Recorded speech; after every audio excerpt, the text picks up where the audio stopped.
Bonjour à toutes, bonjour à tous. Aujourd'hui on est mardi, c'est le 10 mars 2026. Je vous souhaite la bienvenue dans le français c'est facile avec Adrien. Et on va continuer un peu avec l'histoire de France. J'espère que ça vous plaît parce que je vais en parler pendant plusieurs jours. Et justement, hier lundi, on s'était arrêté avec les Capétiens. Donc je vous avais parlé d'Hugues Capet, qui est un roi qui a régné à la fin du Xe siècle. Et après ça, il y a eu plusieurs rois. Je ne vais pas vous parler de tous les rois, sinon ça va être compliqué.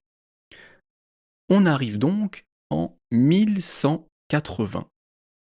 Et là, on a un roi qui est important, qui est intéressant. On est donc à la fin du XIIe siècle. Et ce roi, c'est Philippe II ou Philippe Auguste. Déjà, ce roi, il était célèbre dès sa naissance. Pourquoi ? Parce que son père, avant lui, n'avait eu que des enfants filles, donc pas d'héritier. Donc le royaume de France, la couronne, le peuple, attendait un enfant garçon. Et voilà arrivé je me suis trompé, Philippe II, donc Philippe Auguste. Franchement, il y a des gens qui naissent sous une bonne étoile. Il y a des gens qui naissent avec déjà un bon destin de base. Déjà, le gars, il est né roi. Mais en plus, il naît roi avec des enfants filles avant lui, que des grandes sœurs. Donc il est aimé de tous dès la naissance. Ce n'est pas un gars du peuple, c'est le roi. Donc déjà, beau destin en vue. Alors, qu'est-ce qu'il a fait ce roi pour être très connu ? Qu'est-ce qu'il a fait de spécial ? Déjà, son père, le père de Philippe Auguste, a été intelligent parce que il a associé son fils au pouvoir très tôt, bien avant sa mort, et donc le peuple s'est habitué à lui. Et ce petit malin de Philippe Auguste, il a épousé une femme qui était une descendante de Charlemagne. Et comme Charlemagne, dans la mémoire des Français, c'est un bon roi, il était vu comme un bon empereur, eh bien, la descendante de Charlemagne est vue comme quelqu'un de bien, comme une bonne épouse pour le nouveau roi. Donc le roi est aimé, la femme du roi est aimée car descendante de Charlemagne, et ça, c'est pas mal pour commencer son règne. Donc je vous disais que le roi Louis-Philippe, je vais y arriver, Philippe Auguste, pardon. Louis-Philippe, c'est le dernier roi des Français, c'est au 19e siècle. Donc pas du tout la même période. Donc Philippe Auguste, mince, je sais plus ce que je voulais dire. Oh, le podcast en carton. Donc on reprend clairement. Philippe Auguste, il est très connu parce que c'est lui qui a créé le concept de nation française, le concept d'État français, de pays, en faisant quoi ? Eh bien en créant des fonctionnaires. À l'époque, on appelait ça des baillis, mais c'était les fonctionnaires actuels, donc des personnes employées par l'État et payées par l'État. Il y avait des personnes dans l'administration, aux impôts, des juges, la police, dans l'armée. Et ces représentants de l'État, ces fonctionnaires, ces baillis, ils étaient présents un peu partout sur le royaume de France et pouvaient mieux faire fonctionner le royaume. Ils pouvaient récolter l'argent, gérer les affaires, donc plus de pouvoir pour le royaume français, pour le roi. Donc c'est à Louis, putain, c'est à Philippe Auguste qu'on va associer la conception d'État français. Donc ça, c'est quand même très important. Et c'est ce roi, Philippe Auguste, qui va aussi commencer des rénovations dans Paris et surtout agrandir la capitale. Le Louvre, par exemple, qui est aujourd'hui le musée le plus connu de Paris et le plus visité du monde, a été construit à l'époque de Philippe Auguste, donc vers les années 1190. Sauf qu'à l'époque, bien sûr, ce n'est pas un musée, c'est un château. Donc en fait, ce roi, il a fait quand même pas mal de choses pour la France, pour Paris. Alors, je vous passe toutes les guerres qu'il y a eu contre l'Angleterre avec Richard Cœur de Lion, le roi qu'on voit dans Robin des Bois, et aussi des guerres contre l'alliance germanique à l'Est avec Othon IV. À cette époque, on faisait beaucoup de guerres, on tuait beaucoup de gens, on se tapait sur la gueule, un peu comme aujourd'hui, mais c'était encore moins caché, c'était encore plus visible, parce qu'il n'y avait pas de drones, pas d'avions, c'était de la bonne vieille guerre avec des épées et des lances. Enfin bref, je ne vais pas vous raconter toutes ces guerres-là, puisque ça serait trop long.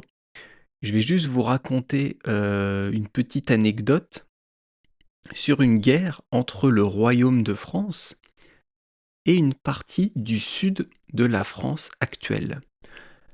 Parce qu'il faut bien se rappeler qu'à l'époque, le royaume de France est beaucoup plus petit que la France actuelle.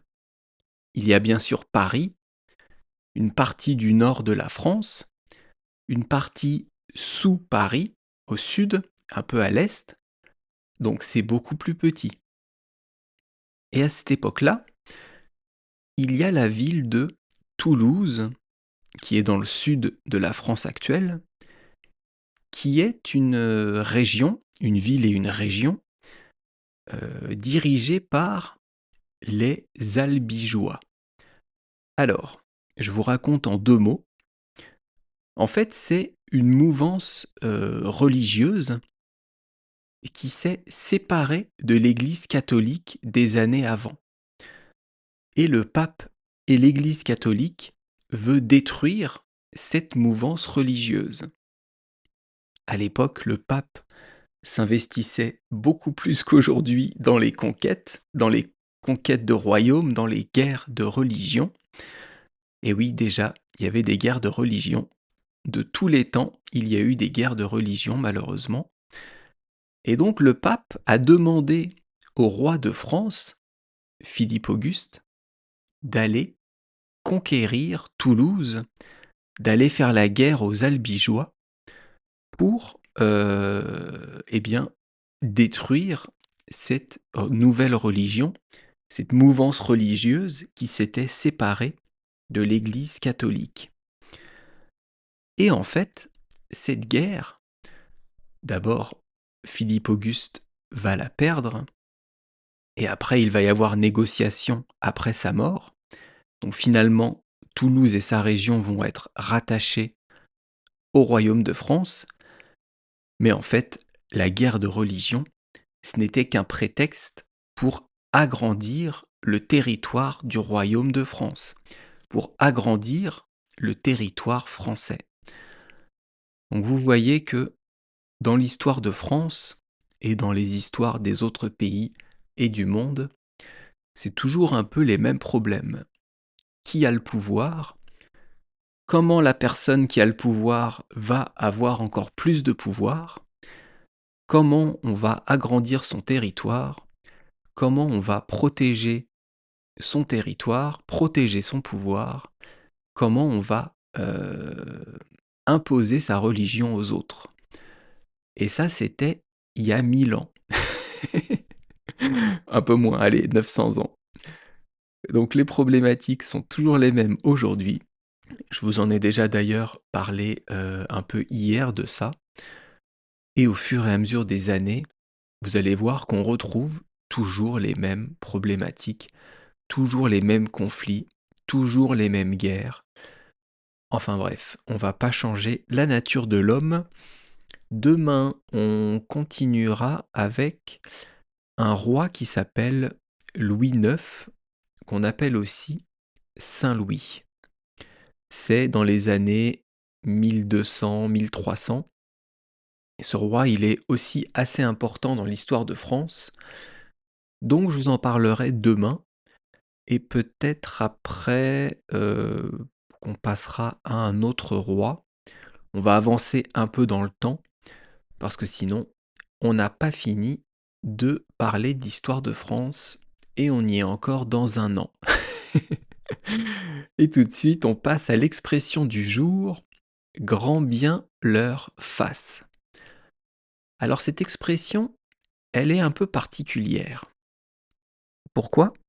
Parce que c'est une expression très ancienne qui n'a pas bougé alors que la langue française a évolué et évolue encore aujourd'hui.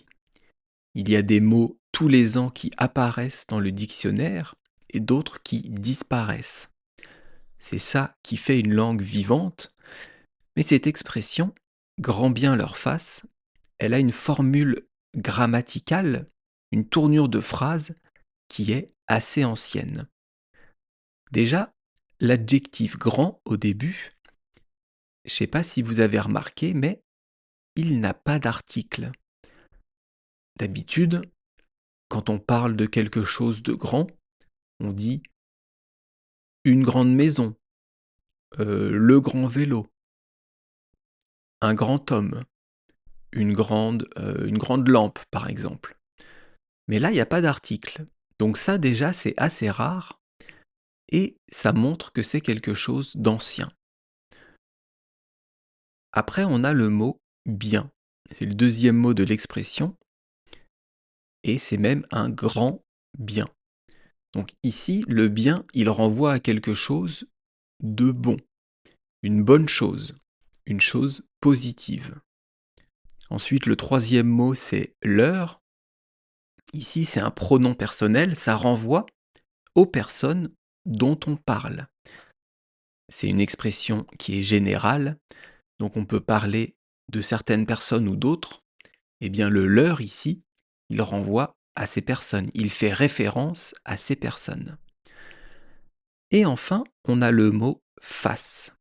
F-A-2-S-E. Alors, ce mot, c'est en fait le verbe faire qui est conjugué, eh bien, à quel temps? Est-ce que vous connaissez cette conjugaison du verbe faire? Elle est assez rare, elle est assez spéciale, c'est le subjonctif.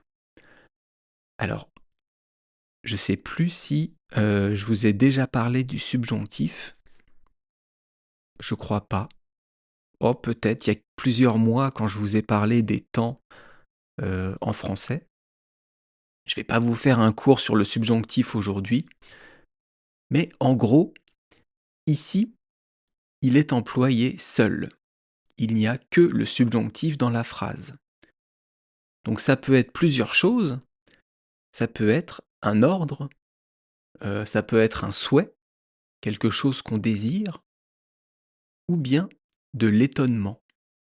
Par exemple, si je vous dis: «Moi, que je fasse ça? Jamais!» Je dis là que je ne pourrais jamais faire cela, jamais faire ça. J'ai employé le mot «face», j'ai employé donc le subjonctif, parce que je suis étonné. Je ne comprends pas qu'on puisse me demander si j'ai fait cela. Donc quand le subjonctif est employé seul, ça peut être un ordre, un souhait, quelque chose qu'on veut, ou de l'étonnement. Alors que d'habitude, le subjonctif, c'est un verbe qui est employé dans la deuxième partie d'une phrase. Pas dans la proposition principale, mais dans la proposition subordonné, après un que. Bon, on va pas rentrer dans les détails parce que c'est de la grammaire pure, c'est pas très intéressant. Moi, ce qui m'intéresse, c'est de vous expliquer l'expression, que vous la compreniez et que vous puissiez la réutiliser. Alors justement, ça veut dire quoi grand bien leur fasse? La traduction littérale, en fait, c'est qu'on souhaite du bien à des personnes, puisque c'est plusieurs personnes. On souhaite que quelque chose de bien arrive à ces personnes. Mais en fait, pas du tout. En fait, c'est de l'ironie. C'est le contraire. On est indifférent à ce qui arrive à ces personnes. On ne veut pas qu'il leur arrive du mal, mais quasiment. Donc c'est de l'ironie.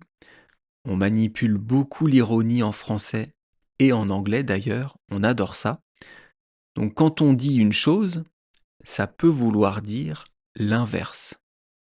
Grand bien leur fasse, ça veut dire j'en ai rien à foutre de ce qui leur arrive. Je m'en fous, peu importe. On peut dire aussi je m'en bats les steaks. Ça c'est très familier, c'est assez vulgaire, mais ça existe.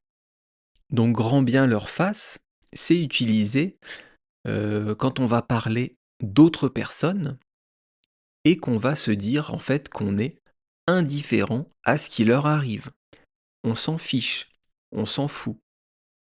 Regardez l'image du podcast, vous voyez deux personnes et on va dire qu'elles sont en couple.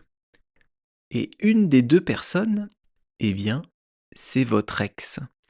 C'est la personne avec qui vous étiez en couple avant.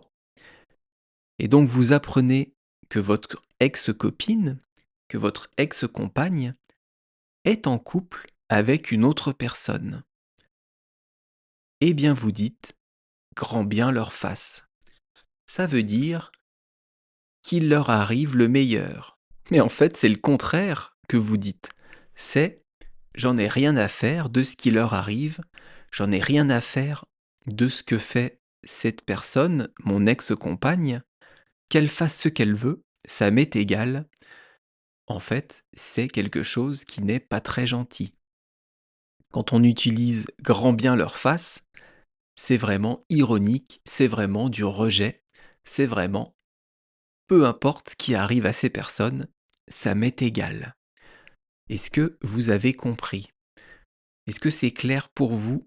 N'hésitez pas à me le dire, n'hésitez pas à me dire s'il y a des choses que vous ne comprenez pas ou qui sont un peu difficiles à entendre, à comprendre. Dites-moi aussi s'il y a des choses dont vous voulez que je parle sur la culture française, sur la façon de, je sais pas, de manger, de s'habiller, de se dire bonjour, de se rencontrer. S'il y a des sujets qui vous intéressent, laissez-moi un petit message dans les commentaires YouTube et j'en parlerai avec plaisir une fois que j'aurai fini avec l'histoire de France.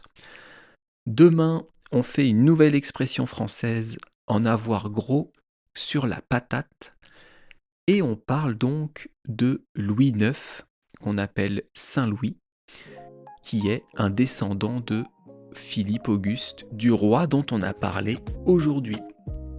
Je vous souhaite de passer une bonne journée et je vous dis à bientôt. Bye bye, hasta luego et la leja matane.